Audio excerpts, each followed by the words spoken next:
Armstrong Williams on the right side. Armstrong. Don't curse, speak English. Armstrong. Virtuous society. Armstrong. I dare you to listen. Hey, turn it up. Hey. Armstrong. Get on the right side. Armstrong. Elevate your mind. Armstrong. I'm Armstrong Williams on the right side. Yo, man, it's your boy KO. And you're tuned into the most conservative of our brothers. The Armstrong Williams Show. Please give me a break. Grow up. Hello, everybody, and welcome to another edition of the Armstrong Williams Show. Thank you so much for joining us for this edition. There's much that's in the news today that we're going to discuss, and let me introduce our guests because I know they're just waiting. Can't wait to jump into it. Patricia Guadalupe, how are you?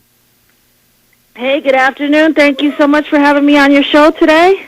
Let me publicly apologize, and you and I understand what I'm apologizing for what happened during our most recent television taping, and you're having not even getting in the building. My sincere apologies to you. You know that is not how we operate. Right. No, I understand, and I appreciate that you apologize. Oh, and your very able executive producer, Nancy, talked to me, and I know that was just a strange little glitch, so I'm hoping to be on your show soon. Oh, we love having your voice. Thank you. Yes. And Evan Nierman. Yes, sir. How are you, Armstrong? How are you Good today, to talk with Evan? you. I'm doing great. Thank you. I love it when people say they're doing great because that means they can't do any better, Patricia. I tell people I'm doing fair to Midlands. Oh, yeah. You remember that old Southern language, fair to Midlands. Let me just start with the passing of Hugo Chavez, who had promised a revolution, leftist president who sought change across the region.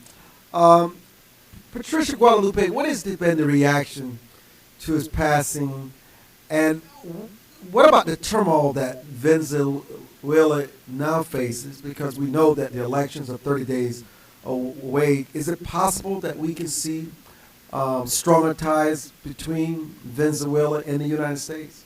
Well, it all depends on what happens, when they decide, the Constitution down there says 30 days for a new election, but they haven't really announced that they're going to have an election yet. I mean, nothing is really official.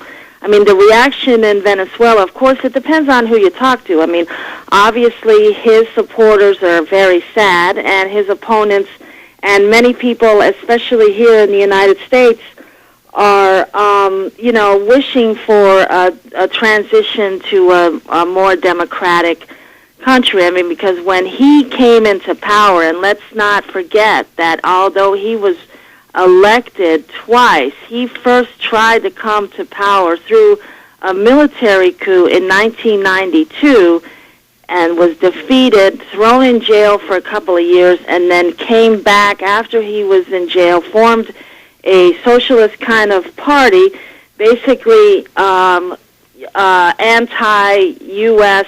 rhetoric, and was able to get elected with a lot of the poor people down there that voted for him.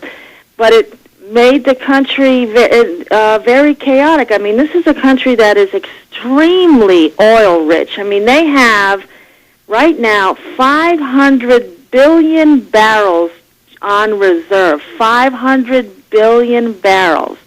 But he talked a lot of rhetoric about redistributing the wealth and helping the poor, and a lot of the programs that he started did help them a little bit, but if you didn't support him, you were not helped. So he threw a lot of people in jail. There's really no free press down there. I mean, for the longest time, we didn't even know how sick he was because they never really let anybody talk about it. I mean, this is a country that has a lot of really good natural resources, a lot of really good people, but an incredibly chaotic and corrupt government. Evan?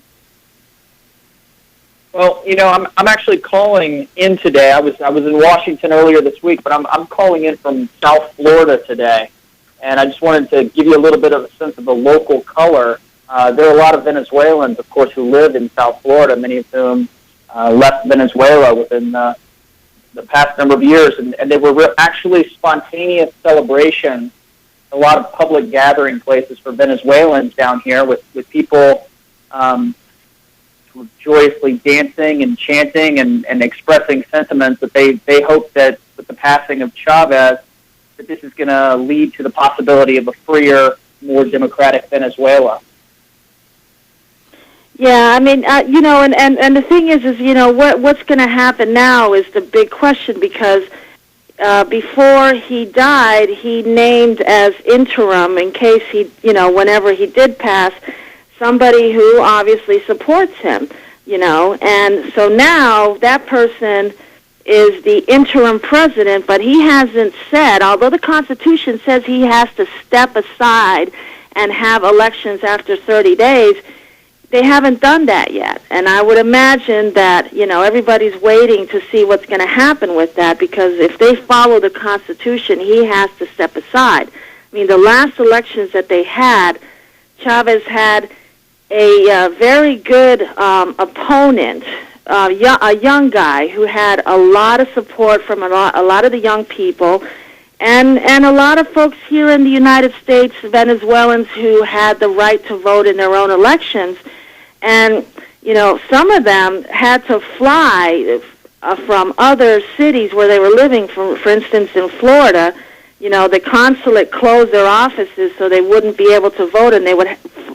Some of them flew to New Orleans and Houston to be able to vote. I mean, this is a government that has done everything that they possibly can to try and stamp down opposition, but they have a very strong young group of people down there that are probably going to be pushing this to see what happens, because that last election, he had probably the strongest opponent. And so a lot of people are hoping that this guy's going to come back, Enrique Capriles is his name, to see if they're really serious about reforms. But, you also have that old oligarchy that he put in there that is just as entrenched as if they had been in there for many, many years, and they probably want to stay in power too. So everything's all up in the air right now. Well, power for whom? Is it for the elitist leaders, or is it going to spread equally and empower the people who remain the least beneficiaries of these policies over the years? Well, a lot of the folks that are in Florida, especially, that left Venezuela were the business class, a lot of the middle class, a lot of people, the significant brain drain that just because you were against the government, you were thrown out of your job, you basically, that made your life impossible there, and so a lot of them left. And so this distribution of wealth that the Chavez government talked about really wasn't as democratic, if you will, as they would like it to have been, because if you didn't agree with what he wanted, if you were opposed to his government, even if you disagreed with a particular policy, they wouldn't give you a job. They would make things really terrible for you. They threw a lot of press people in jail. They've tried to close down and nationalize a lot of things. And he was basically lining his ducks up in a row that if you didn't agree with it, then you basically had to leave the country. And unfortunately for a lot of people down there, the poor especially, they didn't have the money to be able to come here or to any other country, and they were stuck down there. And while a lot of them mourn his passing, they're not necessarily better off economically than they were 14 years ago when he first came to power. Listen, do you think that the region will significantly change Bolivia, Nicaragua, and these other places, Evan? Do you think he was the strong man and used his leverage with oil to control much of that region?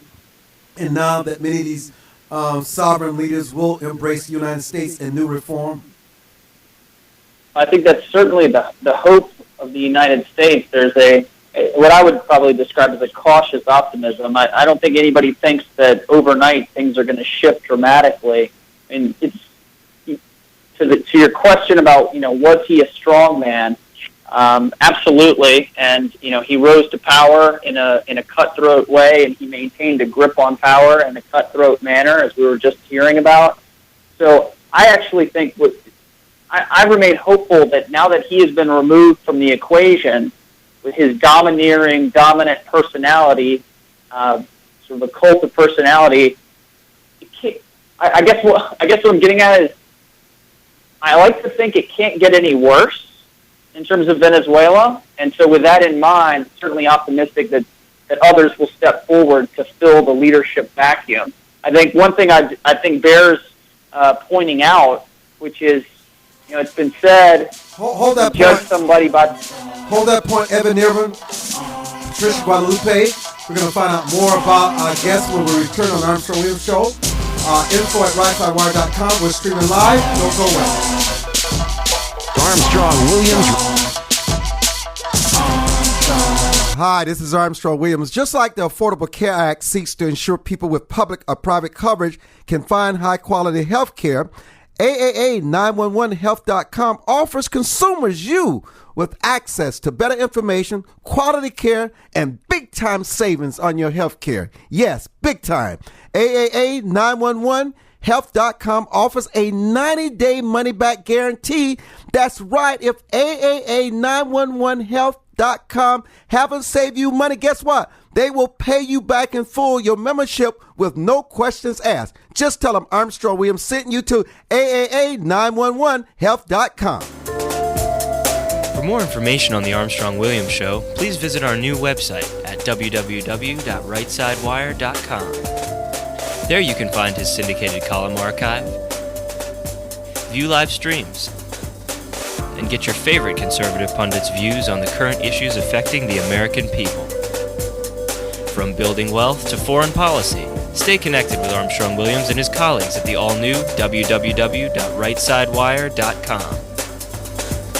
Hi, this is Armstrong Williams. What does it mean to be conservative? Freedom of speech, freedom of free enterprise, freedom of assembly, less government, less taxes. As a matter of fact, a flat tax. Everyone should pay proportional tax. It doesn't matter whether you make $100 million or $10,000. Everyone should pay their 10%. Everyone should have something at stake in this American economy. I'm Armstrong Williams, expressing what we mean by conservative traditional value. Does your school, team, church, or charity need a new fundraiser? Do you need to work out of your home or part-time? Are you a small business that can use an additional revenue stream? Then you need Yellow Llama. Do you need affordable web services or tools to enhance your existing business? Are you a graphic artist who wants to create a revenue stream with your art but not get ripped off? Then go to www.yellowllama.com. America must change course if we hope to survive and save the American dream for our children and grandchildren. How do we fix Social Security and Medicare? How do we cut government spending? How do we reform health care? How do we simplify the tax code? The Heritage Foundation has a bold plan that tackles these tough problems using common sense solutions that leave partisan politics on the sidelines. Find out how we can save the American dream at savingthedream.org, paid for by the Heritage Foundation. Hi, this is Armstrong Williams with an opportunity to own a piece of paradise in Nassau, Bahamas. Spectacular land prices, 8,000 square feet, 20,000 square feet lot, affordable prices, hilltop properties with views of the magnificent sea. Just call 242-677-3120 or 3121 or go to info@rightsidewire.com and leave your information. Where heads of state, sports, entertainment, and political celebrities meet. You're listening to Armstrong Williams. Now, I want to switch reels. We want to cover many topics today. You know, Evan, I do know that you were in our nation's capital of Washington, D.C. earlier in the week for the APAC conference, but we're going to talk about APAC later on in the show. But I remember I was on the phone with you while I was in New York, and you were desperate. I mean, Patricia, this man was bent on getting out of Washington, D.C. He thought this massive snowstorm was coming. They were talking about blizzards. They were talking about being on lockdown. You could not get out because he has his wife and 2 kids, and he was just hustling to get to the airport and get out of town. And then he gets home, and it's no more than a fizzle in our nation's capital. Does the media overstate these weather events? I mean, schools are closed. I mean, obviously, I know in some surrounding areas like Virginia, there's more snow.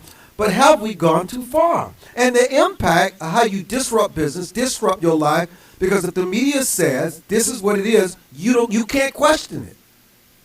Well, I mean, all of these folks, the weather guys, were using all of these satellite things that told them that the storm was going in a particular direction, and then, at 4 o'clock in the morning when the federal government decided to close for the day, that satellite was showing that Washington was going to get hit really hard. And then all of a sudden, at about 10 o'clock this morning, and I'm here in D.C., it snowed really hard for maybe half an hour, and then it went away. And that's because the storm just shifted. It was the strangest thing. And now, actually, it's raining really hard.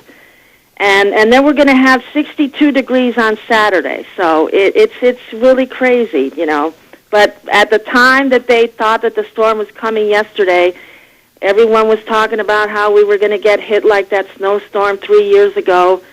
And, we didn't get hit. And it's actually, it's kind of funny. I mean, I don't think the media hyped it last night. I mean, they certainly hyped it this morning by having a lot of reporters covering, the snow when there was really no snow. I mean, they had this poor kid on one of the stations doing a story about some kids trying to sled down a hill, and the kids were stuck halfway. They couldn't go down. There wasn't enough snow, I kind of felt sorry for them, Now, Evan, you experienced this firsthand. Talk about it.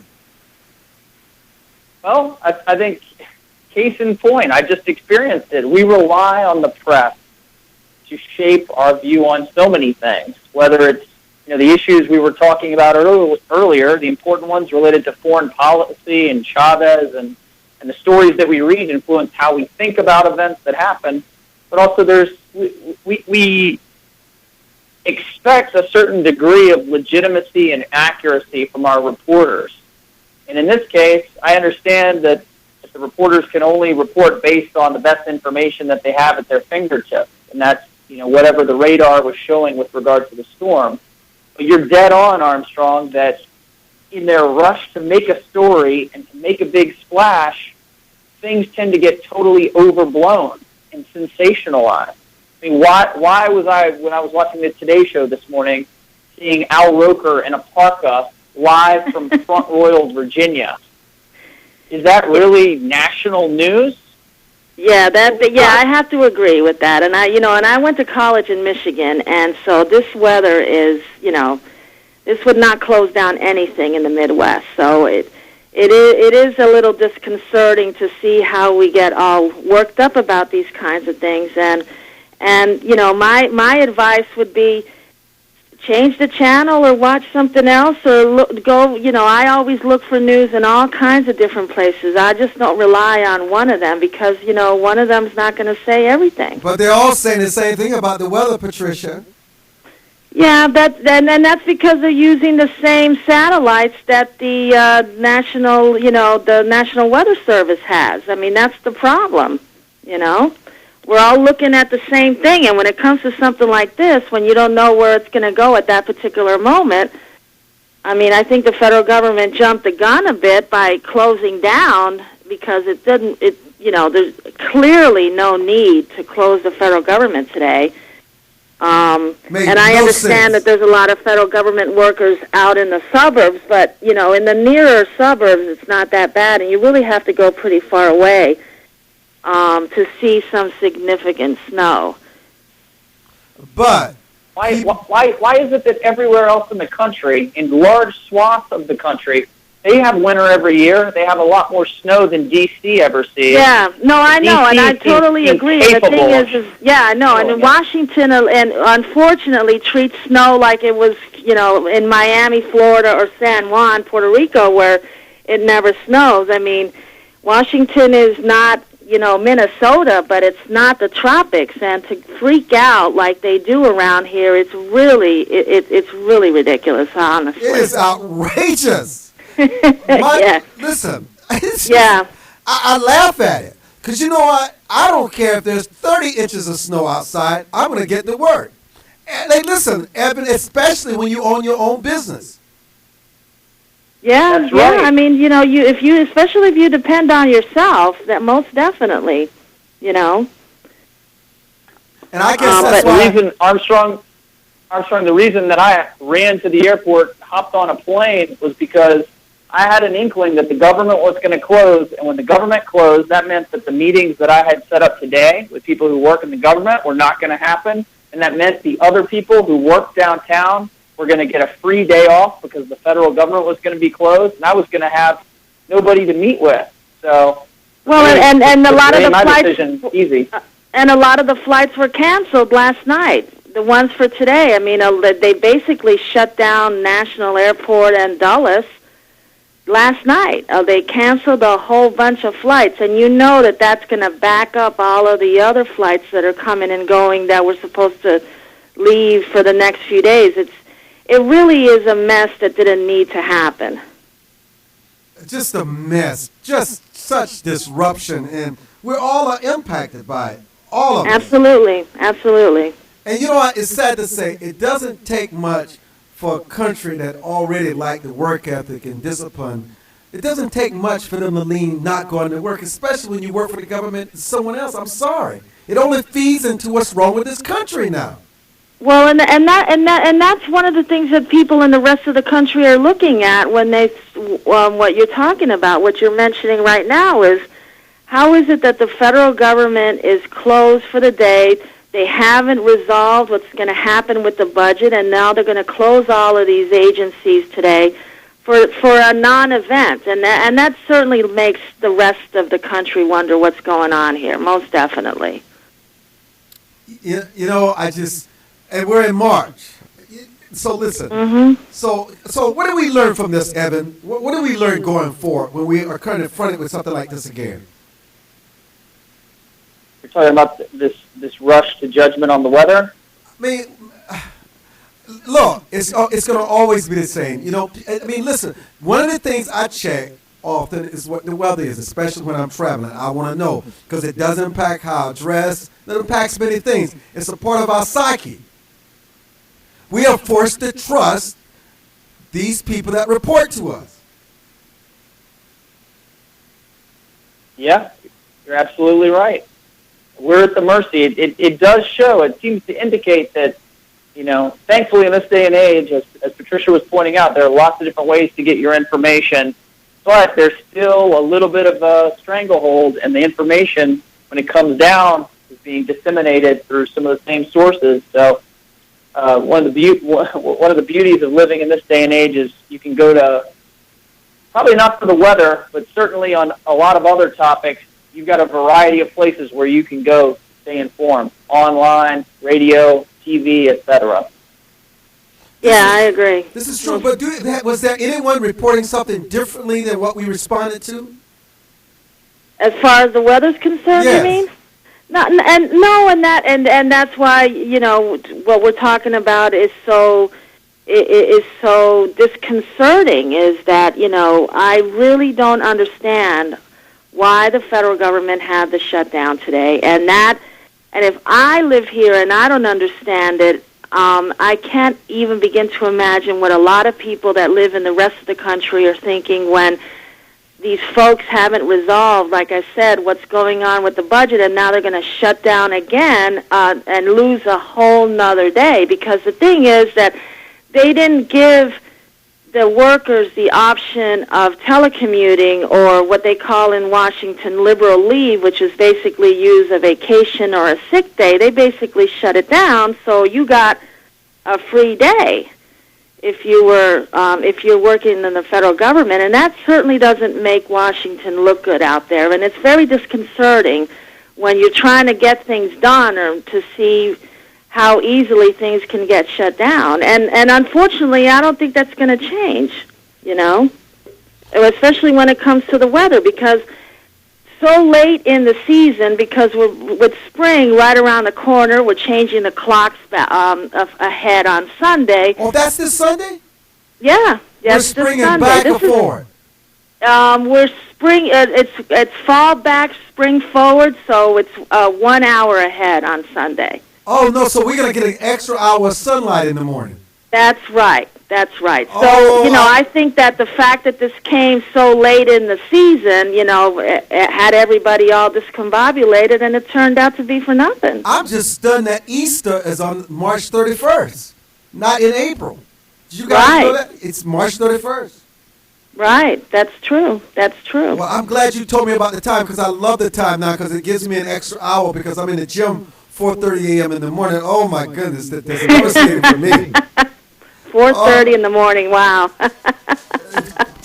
Listen, guys, we're going to come back. Hold there. We're going to talk a little about APAC. We're going to talk about Washington's other liquidity. We're going to talk more about Hugo Chavez. We're going to take your calls at 1-866-620-6620. We'll be back. Armstrong Williams returns in a moment. For more information on the Armstrong Williams Show, please visit our new website at www.rightsidewire.com. There you can find his syndicated column archive, view live streams, and get your favorite conservative pundits' views on the current issues affecting the American people. From building wealth to foreign policy, stay connected with Armstrong Williams and his colleagues at the all-new www.rightsidewire.com.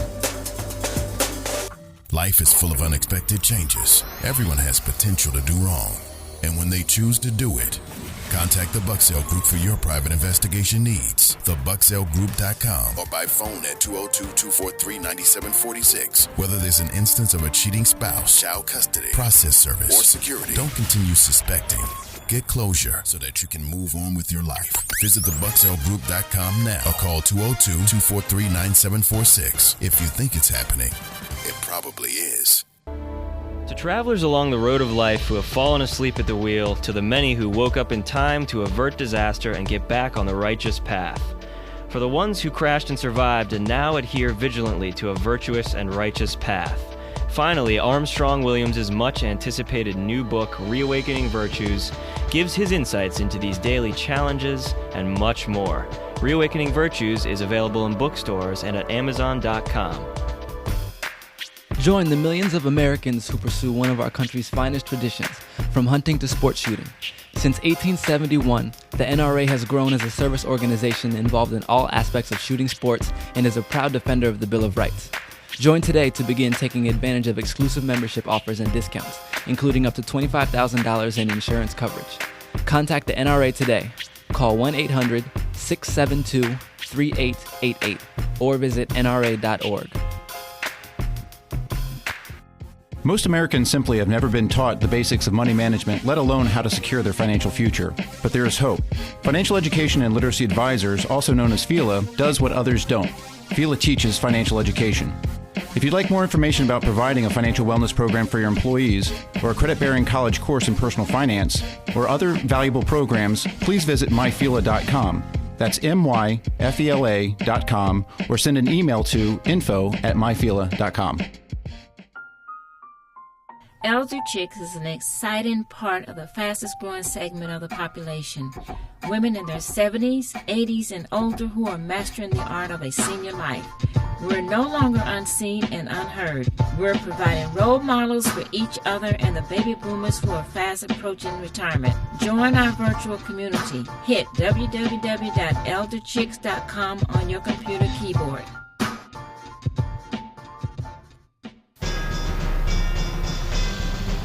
Where heads of state, sports, entertainment, and political celebrities meet.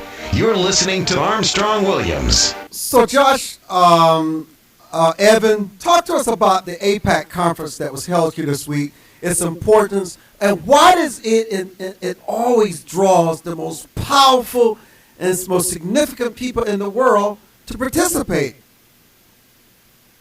Well, as you just pointed out, the APAC policy conference just wrapped. It was taking place in Washington, D.C. Sunday, Monday, and Tuesday. And I was there for the whole thing. I can tell you it started early.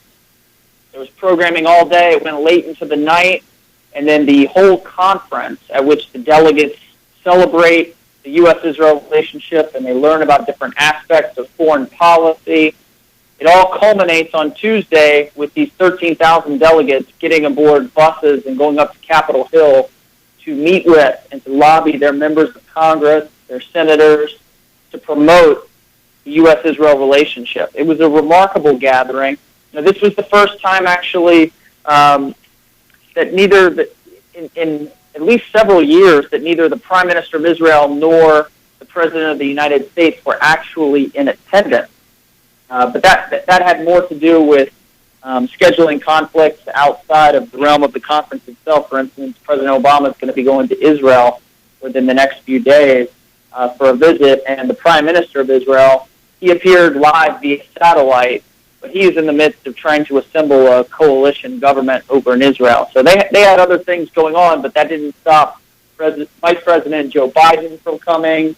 From the House, they had both Steny Hoyer and Eric Cantor who spoke. Senator Robert Menendez, who leads the foreign affairs, or Robert Menendez was there, and a number of other luminaries. So I think you saw a lot of Democrats, you saw a lot of Republicans, and what it indicated was that the support for the relationship and deepening ties between America and Israel, that support runs deep on Capitol Hill. Yeah, I think it's one of the most important gatherings that they have in Washington every year. Like Evan was saying, it draws thousands of people. They have it in the largest venue that they can possibly hold, a convention center, and they have a lot of activities surrounding that particular conference. There's very few conferences that happen every year in Washington that draw so many people, and that's because of the close ties that the United States has with Israel, and it continues to that conference continues to foster them. What I noticed around Washington, I don't know if you saw this while you were here, Evan, or if you saw it, Armstrong. In a lot of the metro stops, there was a group that was sponsoring these billboards that said, Jewish and proud, but I love peace and AIPAC does not. And I was really surprised to see those. That was the first time that I had seen some of those things because, of course, AIPAC draws criticism from some smaller groups that say they're not working towards peace. And these groups had all of these billboards around some of the metro stops near where the conference was taking place and on Capitol Hill to criticize the group. But, AIPAC is a very big organization as far, not just as for the conference, but throughout the year. Address the protesters that Patricia just discussed, Evan. Silly. I think it's silly. You've got a number of people who are outside of this conference every year. They run the gamut in terms of political affiliation. You got all sorts of groups. You've actually got ultra-Orthodox Jews who are out there with side curls and the black outfit protesting, not just because they don't like the policies of Israel. They think Israel shouldn't exist because it's not God's will. Right. Then you've got far left-wing protesters who are saying that AIPAC isn't pro-peace, and Patricia points out some of these ads that were posted in the Metro. Anyone who actually went inside the conference and bore witness to what was talked about there, you could not come away except with an impression that absolutely AIPAC promotes peace. And absolutely AIPAC wants to see there be peace between the Israelis and the Palestinians and between Israel and the larger Arab world. And, the notion that somehow, AIPAC is reflexively anti-peace or promotes war is simply ludicrous. Yeah, I agree, because I didn't cover it this year, but I've covered it in the past, and within the conference itself, there's always been a lot of discussions of people that disagree and agree. I mean, no one is marching for for just one particular way of thinking. I mean, there's plenty of room for all kinds of discussions there, and that's one of the reasons why they have the conference here in Washington, so that they can get as many people as possible to come in and talk about a variety of the issues. So the protesters are going to be there. I mean, some of them are a little bit fancier than in the past, like with the billboards that they had at the Metro. But if you do go to the conference, a lot of the issues are discussed, and the controversial issues are discussed just as much as the ones that everyone agrees with. What are the challenges, Evan, and we'll start with you and then Patricia, that Israel faced today that was really highlighted, that's not always front and center in the dailies? Well, even though it is highlighted front and center, you got to start with Iran, because that is what Israel believes to be the existential threat to its existence. A fundamentalist Islamist regime, a dictatorship that's racing toward a nuclear weapons capability, that's going to trump all the other security issues. And in the minds of Israelis, that's the biggie, that's the 800-pound gorilla, that's the key issue. Now, stepping it back from that as the key threat, you've got huge instability along Israel's northern border. You've got Bashar al-Assad, who is trying to cling to power. Many people project that he'll actually be gone by the end of the year. We'll just have to wait and see. One thing we know is that tens of thousands of more men, women, and children are going to be mowed down by his regime in the meantime. That's where Israel's looking on its northern border. On its southern border with the Gaza Strip, you've got Hamas, a terrorist group, in control there. And just slightly to the west, in Egypt, you've got the Muslim Brotherhood. You've got a deterioration in the relationship between Israel and Egypt that they have to be concerned about as they look to the east. Got to be hopeful that the Jordanians, who so far have managed to maintain stability despite the Arab Spring and some protests, Jordan's hanging on and seeming to do okay at this point. Israel's got so many strategic challenges that if we were to spend the whole next hour talking about them, we wouldn't be able to cover everything. Yeah, absolutely. And remember, you have a lot of groups that start with saying, whatever we negotiate, we're going to start with, we don't want Israel to exist, and so you can't negotiate with people who already start out saying that. So they have a lot of challenges and a lot of concerns, too, with the settlements and what are they going to do with the Palestinians. And, they've done a lot of concessions already, and some of the Palestinians, especially in the past, have said, we're not interested, this isn't going to happen because, we actually don't believe that you should be here in the first place.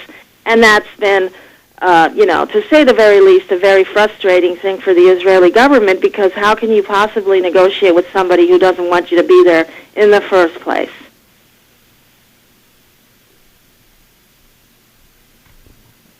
Well, I'll tell you this. You definitely people don't understand the magnitude of this problem and how it impacts us. But obviously, the conference generates, I don't know too many conferences that come to the United States, that come to Washington, D.C., that generates the kind of press and it's just the A1 guest list of speakers and workshops. Now, how long has this tradition been going on, Evan? Well, AIPAC's been running its policy conference. I don't know the exact number of years, but the organization's been around since around 1952. And I can tell you, in the time that I first was affiliated with the organization and working with them, casting my memory back to 2000, there were just under 2,000 people at the AIPAC policy conference. And since then, in the past 13 years, it's exploded from 2,000 people to over 13,000. So it's really been the last number of years where AIPAC's conference has it's always attracted a lot of luminaries and the key Washington policymakers, but the amount of press attention has really exploded within the past 5 years or so as the conference has grown in size. It just keeps getting bigger and bigger.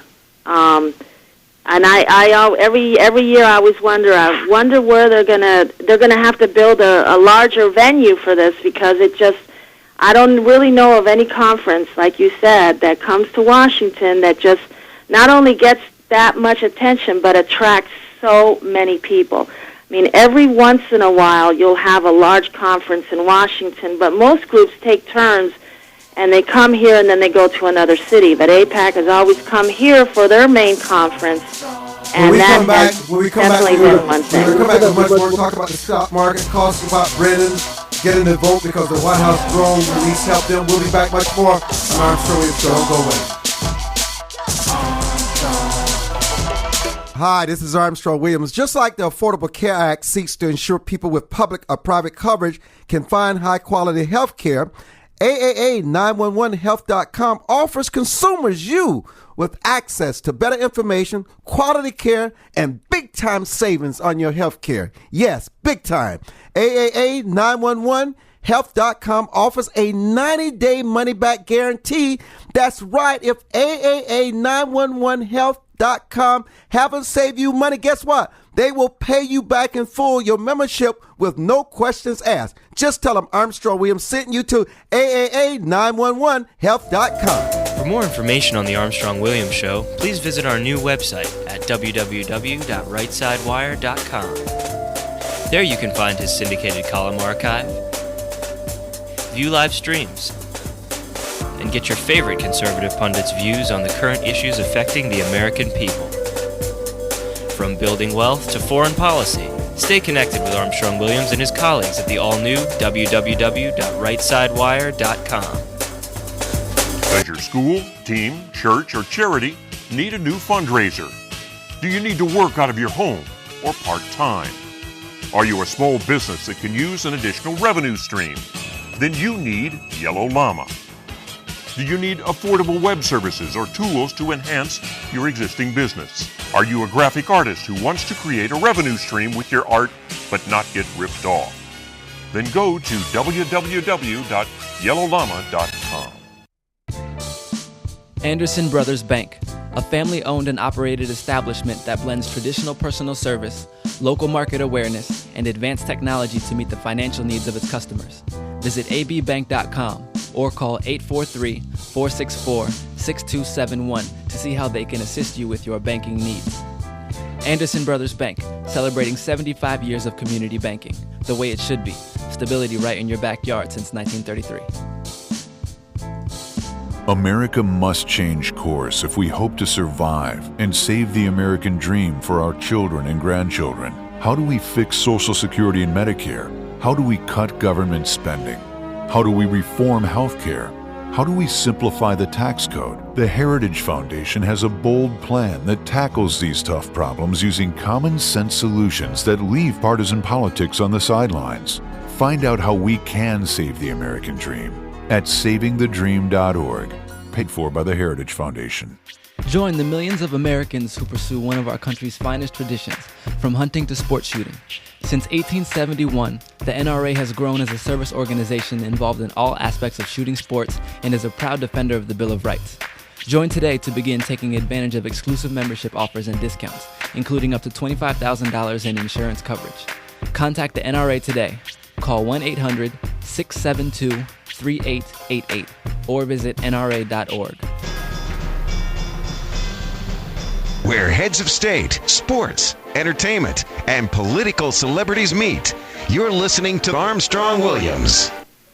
So, Patricia, what stories are you covering that deserves more national attention and the attention of we the people? Well, I mean, right now I'm covering what's going on or not going on, depending on how you look at it, with this whole sequester and the budget and how it's affecting a lot of people that may be getting laid off or furloughed, including a lot of military teachers across the bases in not just the United States, but all over the world.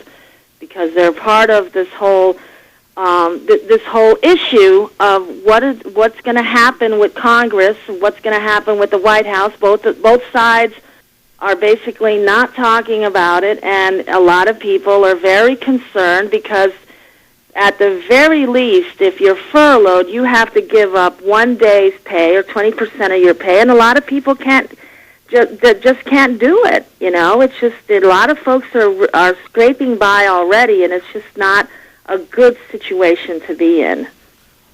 Evan, what about the stories that you have been watching that deserves more attention? I'm watching this story as well. I'm continuously just baffled by the lack of attention in this country on what's happening in Syria. To me, wow. That this is going on every day, and the kind of atrocities that are taking place. That's something that I think deserves and demands a lot more of our attention than what it's getting right now.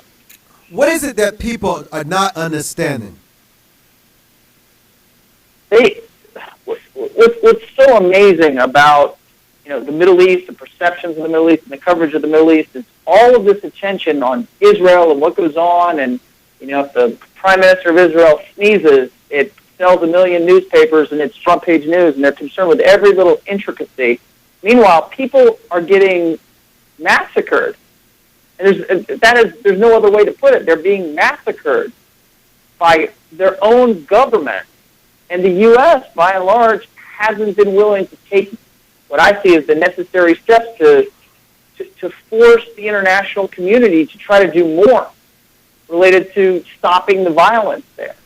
And I think people don't have an understanding. It hasn't been explained to them in a way that really hits home on a personal level what the people of Syria are undergoing at the moment. So I think there needs to be a lot more coverage of that. And, I do applaud the reporters, many of whom have actually died by doing their jobs, but are willing to have the courage to go to Syria in that war-torn area and to send back reports from there.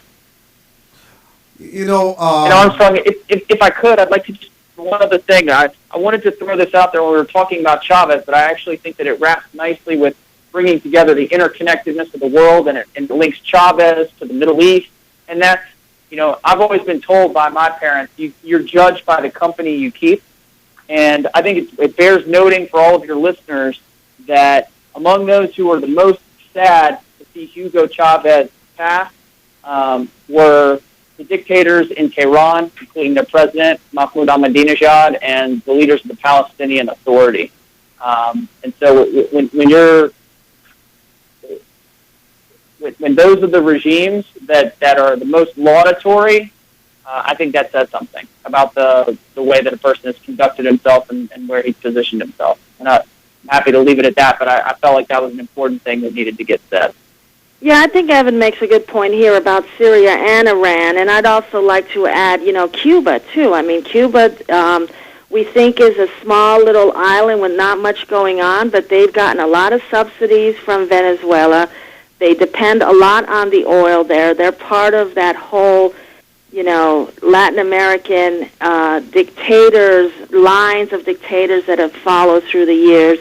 And a lot of folks are not paying attention to what the ramifications may be of Chavez dying and who the next person would be in there and what that means for not only our relationship in the United States with Venezuela, but the rest of Latin America and Cuba, and the rise of all of these sorts of folks like Evo Morales in Bolivia and folks like that are on this real tight anti-American line that, are we going to have another one of these Latin American springs like they had in Egypt and like they're having in Syria?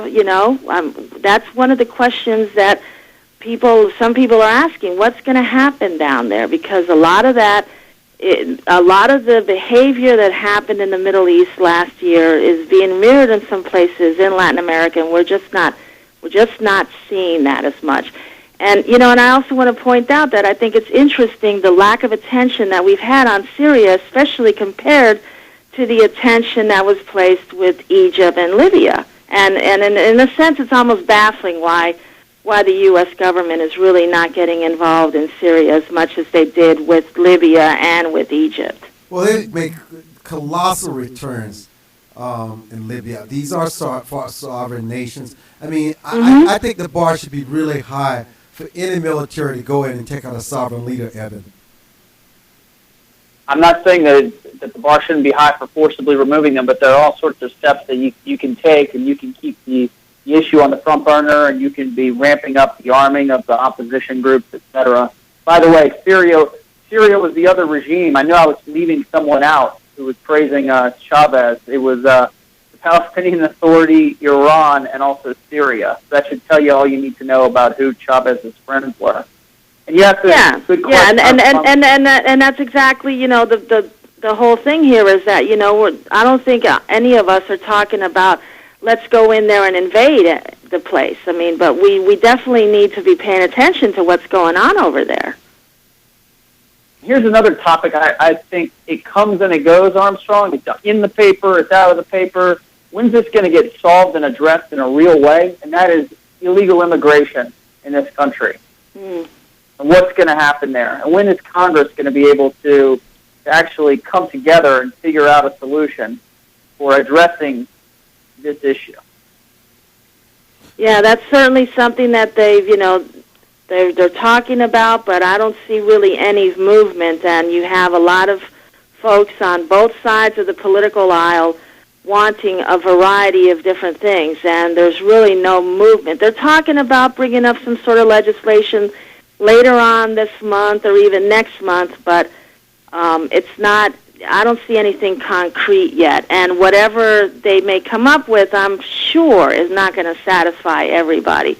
So it's one of those issues that is controversial, and it's certainly not going to go away, but, you know, a lot of folks are wondering, well, just because you want to talk about it and present some half-baked solution doesn't mean that this is going to solve everything. I mean, it's one of those complicated things, and they keep talking about it, but they're really not moving on it. And I think that's because the whole issue of this sequester thing has taken over the talk in Washington, and everything else is sort of put on the back burner, and there's a lot of frustration, not just with the lack of movement on that issue, but a lack of movement on a whole bunch of other issues. I mean, I've covered Washington for a while, and I really honestly have not seen it so paralyzed as I've seen it now. Do you sense that also, Evan? Yeah, I think there's tremendous frustration outside of Washington of the people who live in this country who can't seem to understand why lawmakers can't set aside what seems, you know, from those of us who are not living within the Beltway, can't they find some common ground, and shouldn't there be more to achieve by working together than by staking out these hardline positions? I think the people in the country and the level of dissatisfaction they feel with Congress comes through in the polling, but people want to see problems getting solved. You know, fights on the fiscal cliff, fights over gun control, fights on the sequester, who's to blame? Why aren't there more stories of actual progress? Why aren't we, unfortunately, you know, we have a lot to talk about in terms of what needs to be fixed, but not a whole long list of things that have actually been accomplished, and I think that's sad. Yeah, it is, and there aren't any more stories about why there isn't more progress, because unfortunately it's just not happening. It's really unbelievable, the lack of movement on everything, and a lot of it is, you know, almost like that analogy with groups that are against Israel, starting from "I don't want you to be here." You get that feeling too with this kind of thing. I'm starting negotiations with you, but I'm going to tell you right now that I'm not going to change my mind. I mean, that's how a lot of the legislators are talking on both sides, and you can't work like that. If you already decided that you're not going to do something to change your mind or fix something, then what what kind of work is going to get done. And I think that's the big frustration that a lot of people see with what's going on in Washington. And they also realize, too, that these legislators, although they're not getting anything done and not moving on this budget and furloughing people, they themselves are getting paid. And a lot of people are really unhappy about that. Patricia, that, you know, they know that if I get furloughed, I'm going to have to receive less pay and even, you know, get cut days or even more. But my legislator is going to continue to collect a paycheck, and I'm sure there are many, many people out there that are not happy about that. Patricia, how do we get more information on you? Oh, you can go to HispanicLink.org. I'm the Capitol Hill editor for Hispanic Link News Service. It's been around since the 1980s, a weekly newsletter, and they're also online. And I'm also on Twitter at PatriciaGDC. So hope to get some followers out there. For more information on the Armstrong Williams Show,